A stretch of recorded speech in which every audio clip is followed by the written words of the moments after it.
दूसरे पूर्णांक दूसरे पूर्णांक, जैसे दूसरा पूर्णांक हमने मान लिया b, दूसरा पूर्णांक मान लिया हमने b, कोई पूर्णांक a है और इसमें दूसरे पूर्णांक b से अगर भाग देते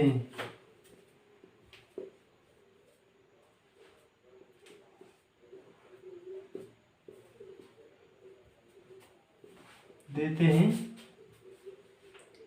तो भागफल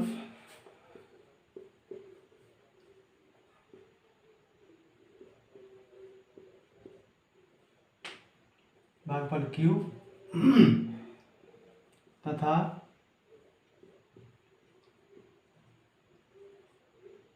शेषफल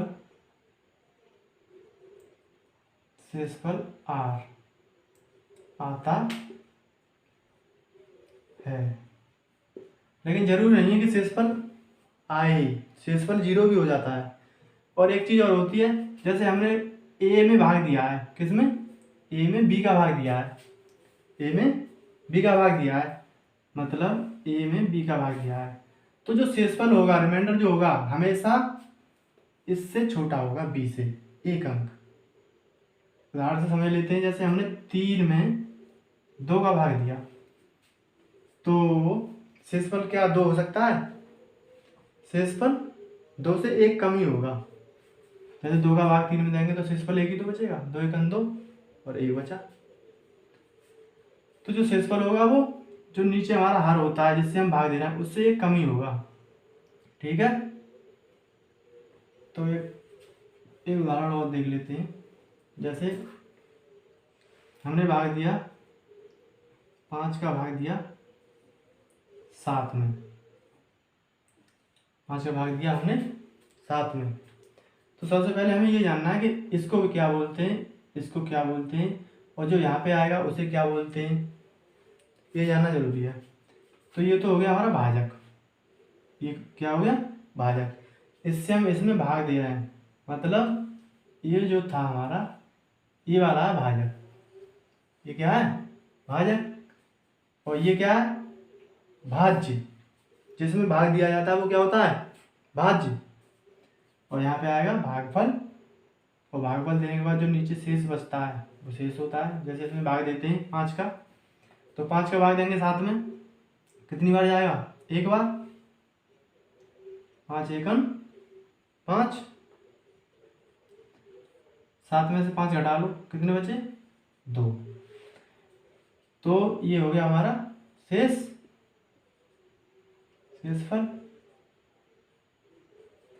और ये क्या हो गया,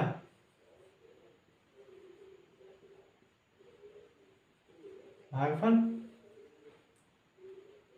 और ये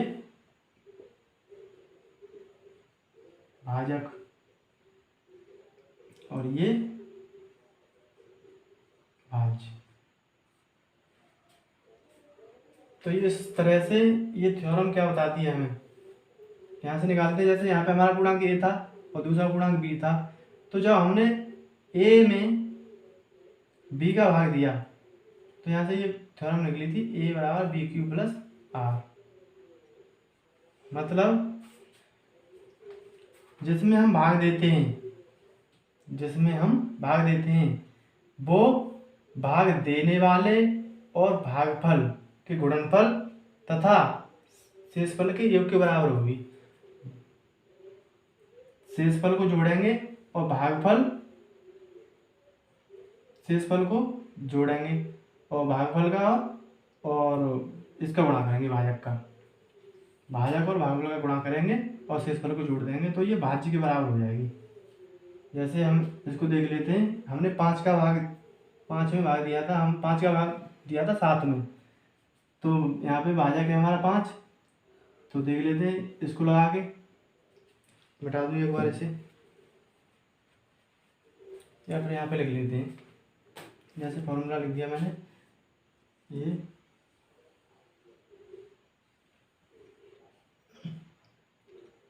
भाज्य बराबर भाजक इंटू भागफल प्लस शेषफल। देखो यहाँ पे भाज्य क्या था हमारा, 7 था। भाज्य क्या था, तो 7 रख लो यहाँ पे। और भाजक कितना था, 5। भागफल कितना आया, 1। प्लस शेषफल कितना आया था, 2। अब आप देखेंगे, देखो 7 के बराबर 7 ही आएगा। 5 एकन 5 प्लस 2 7। तो भाज्य जो होता है वो भाजक और भागफल के गुणनफल के प्लस शेषफल, भाजक और भागफल का गुणा कर देते हैं और शेषफल को जोड़ देते हैं, तो वो भाज्य लौट के आ जाता है। ये तुम्हारी यूक्लिड विभाजन प्रमेय कहती है। तो इसी के सहारे हम और भी चीज़ें सीखेंगे। जैसे तुम्हारा उसमें उदाहरण है पहला किताब में कि दर्शाइए कि प्रत्येक धनात्मक सपूर्णांक, उसे लिख लेते हैं अभी।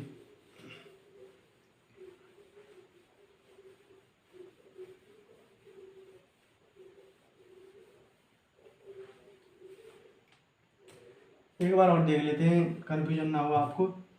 जैसे हम भाग दे रहे हैं 3 का 5 में, 3 का भाग दे रहे हैं हम 5 में, तो ये होता है हमारा भाजक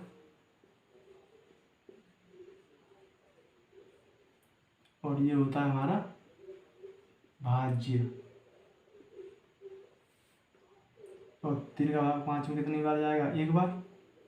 3 एकम 3, 3 घटा लो, इसमें 2 बचे। तो ये जो 2 आए वो तो आ गया शेषफल। एक क्या बचा, ये है भागफल।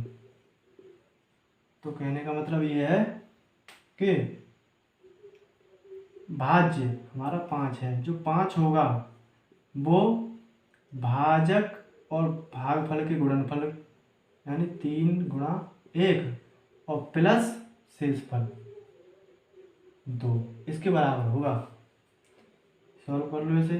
3 एकम 3 प्लस 2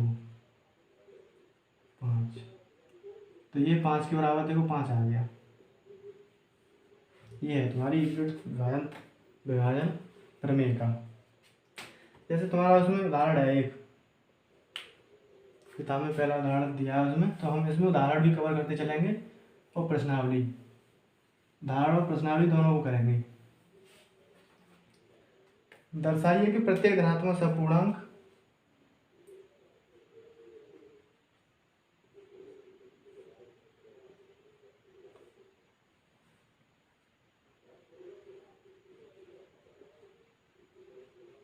दर्शाइए कि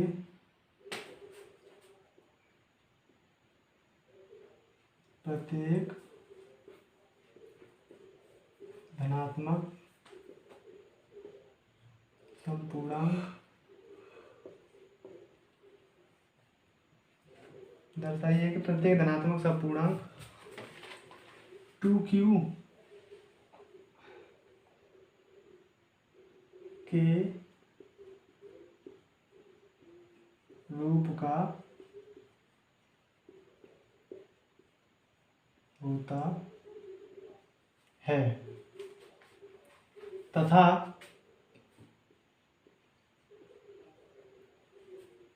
प्रत्येक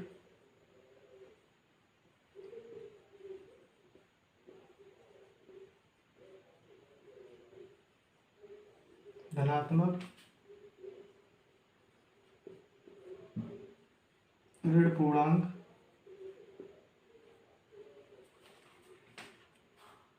टू क्यू प्लस 1 के रूप का होता है। क्या कह रहा है, मतलब तुम्हें ये सिद्ध करना है कि जो प्रत्येक धनात्मक समपूर्णांक होता है, एक तो है यहाँ पे ये धनात्मक पॉजिटिव धनात्मक और सम पूर्णांक 2q के रूप का होता है। एक तो ये देखना है तुम्हें, और उसके बाद आपको प्रत्येक धनात्मक ऋण पूर्णांक 2q+1 के रूप का होता है, ये सिद्ध करना है कि धन पूर्णांक जो होता है वो 2q के रूप में होता है, और जो धनात्मक जो ऋण पूर्णांक होता है, प्रत्येक धनात्मक विषम पूर्णांक है, यहाँ पे ऋण नहीं विषम, यहाँ पे सम की बात की है, यहाँ पे विषम की। सम क्या होता है हमारा, जैसे 2 है, 4, 6, 8, 10, 12, 14, 16 ऐसे करके सम पूर्णांक होते हैं। और विषम कौन से होंगे, ऑड नंबर 1, 3, 5, 7, 9, 11, 13, 15 ऐसे करके हम आगे तक करते हैं। तो हमें ये दिखाना है कि जो धनात्मक सम पूर्णांक होते हैं वो 2q के रूप का होता है। तो हम क्या करेंगे, जैसे माना ये हटा दो यहाँ से, उसी प्रमेय से करेंगे इसे। जैसे माना कोई पूर्णांक, ये हमने मान लिया कि माना कोई पूर्णांक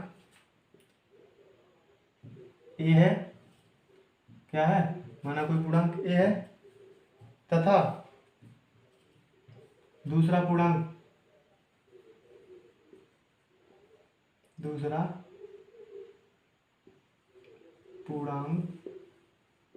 बी है, और बी बराबर जो है वो कितना है हमारा 2 मान ले रहे हैं हम इसको देख के। बी बराबर कितना है 2,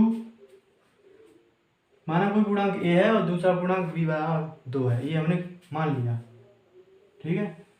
अब इसको हम उसी प्रमेय में लगा के देखेंगे, और ये देखना है कि जो 2q के रूप में होगा वो एक समपूर्णांक होगा, और 2q+1 के रूप में जो आता है वो एक विषम पूर्णांक होगा। तो हमारी प्रमेय होती है a बराबर bq+r। अब एक बात देखिए यहाँ पे, जब b बराबर हमने 2 माना है तो जो हमारा शेषफल होगा, जब हमने b बराबर 2 माना है तो शेषफल जो होगा वो 2 से कम होगा, यानी r के मान जो होंगे वो या तो 0 हो सकता है या 1 होगा, 2 नहीं हो सकता। तो अब b बराबर हमारा 2 है ही, तो a बराबर 2q+r। अगर हम पहली कंडीशन में r बराबर 0 रखें तब देखें कि क्या 2q एक समपूर्णांक है, तो रख के देख लेते हैं। a बराबर 2q+r का मान एक बार 0 रखेंगे तो a बराबर क्या आया 2q, a बराबर क्या आया 2q। क्या 2q एक समपूर्णांक है, समपूर्णांक है। कैसे, क्योंकि q का मान आप कुछ भी रख लो, q का मान अगर 1 रखेंगे, q पूर्णांक का मान अगर आप 1 रखेंगे तो 2 एकम 2 तब भी सम रहेगा। अगर q का मान आप 2 रख लो, ये पूर्णांक ही तो है, q पूर्णांक के लिए कहा उसने कि q पूर्णांक के लिए ये सम होगा, तो q का मान हम रख के देंगे, जैसे 2 रख लें तो 2 दूनी 4 तब भी ये सम रहेगा। इसका मतलब ये है कि 2q जो है एक सम पूर्णांक है। उसके बाद हम देख लेते हैं इसको, क्या ये एक विषम पूर्णांक है, तो देख लें। एक बार हमने मान रख लिया r का 0, और दूसरी बार हम r बराबर क्या रखेंगे, यहाँ पकड़ लो, अब r बराबर रख लो 1, रखने पर r बराबर 1 रखेंगे, इसमें रखो, तो a बराबर 2q प्लस a बराबर, यही तो है हमारी थ्योरम, a बराबर 2q प्लस r की जगह कितना रखना है 1, तो a बराबर यहाँ से आ गया 2q+1। अब देखो यहाँ पे, क्या ये एक विषम पूर्णांक है, q के किसी भी मान के लिए क्या ये विषम है, तो देख लेते हैं। देखो, जैसे q का मान अगर हम यहाँ पे 1 रख के देखें, q पूर्णांक का मान हम अगर इसमें 1 रखें तो ये सम बनेगा या विषम। जैसे q का मान हमने 1 रखा तो 1 का गुणा 2 में करेंगे, 2 एकम 2 +1 3 हो गया, तो तो 3 क्या होगा हमारा विषम होगा। ऐसे अगर 2 रख के देखते हैं इसकी जगह क्यू की जगह, तो 2 दूनी 4 प्लस 1 4 और 1 5, यानी 5 बनता है 2 रखने पे, तब भी विषम है। तो 2q + 1 जो है क्या है, एक विषम पूर्णांक है। तो हम नीचे लिख सकते हैं, बाद में लिख सकते हैं, अतः q पूर्णांक के लिए,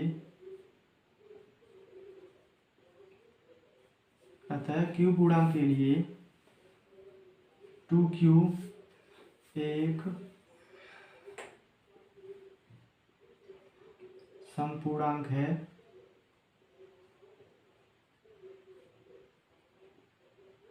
अतः q पूर्णांक के लिए 2q ये वाला एक समपूर्णांक है, तथा 2q + 1 क्या है, एक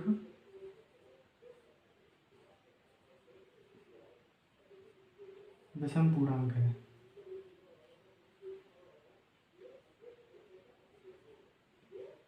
यही सिद्ध करना था।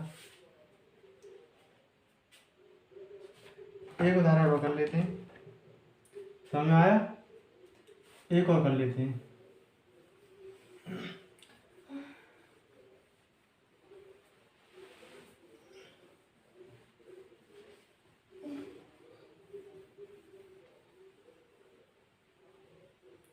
जैसे दूसरा उदाहरण दिया है, दर्शाइए कि कोई भी धनात्मक विषम पूर्णांक 4q + 1 तथा 4q + 3 के रूप का होता है।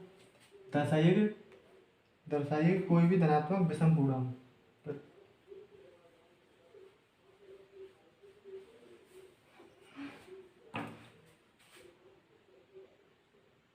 दूसरा है, दर्शाइए कि कोई भी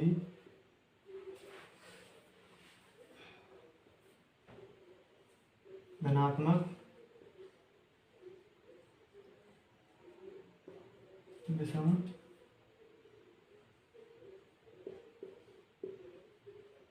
पूर्णांक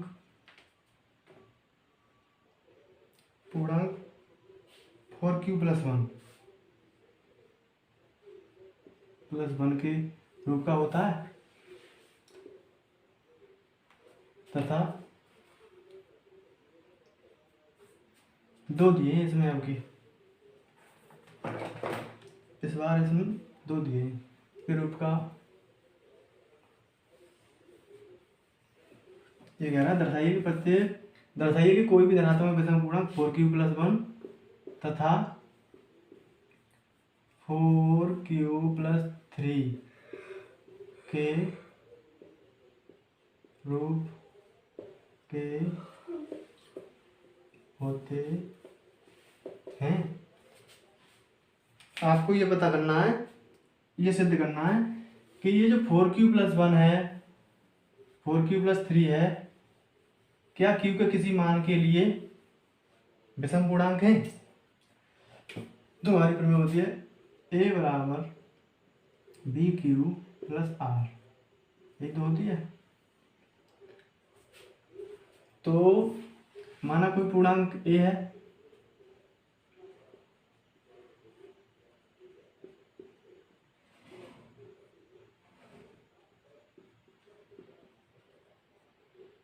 a तथा दूसरा पूर्णांक b, और b का मान यहाँ पे कितना लेंगे, उसका b का 4 लेंगे हम। b का कितना लेंगे, 4। कोई पूर्णांक a है और दूसरा पूर्णांक b हमारा 4 है।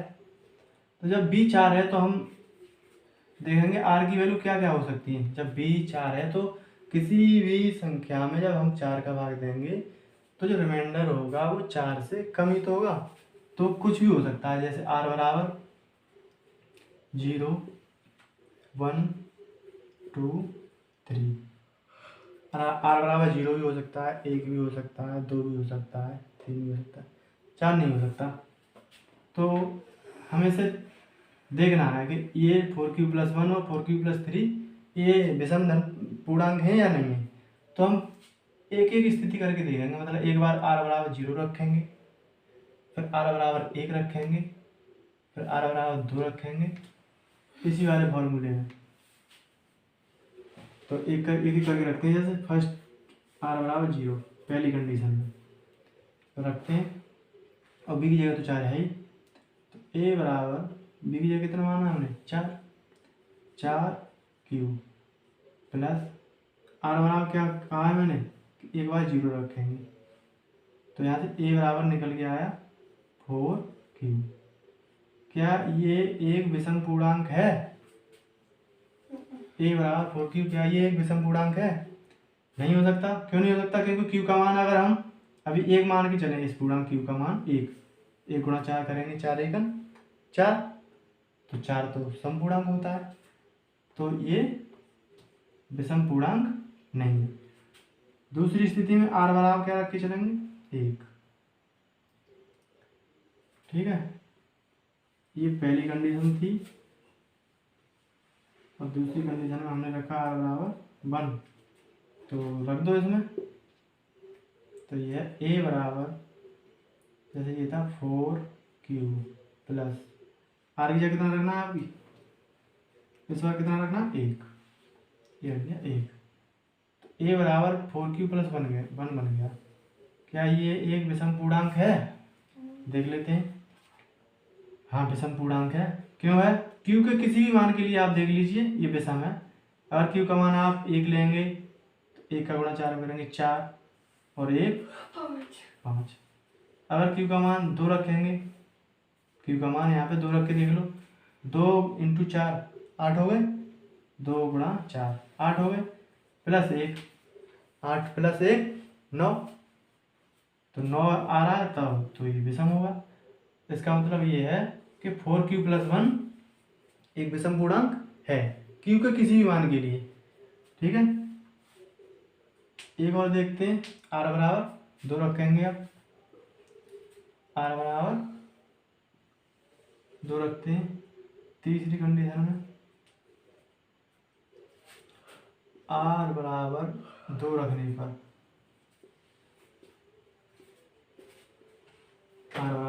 पर किस में रखेंगे, a बराबर 4q प्लस r वाले में।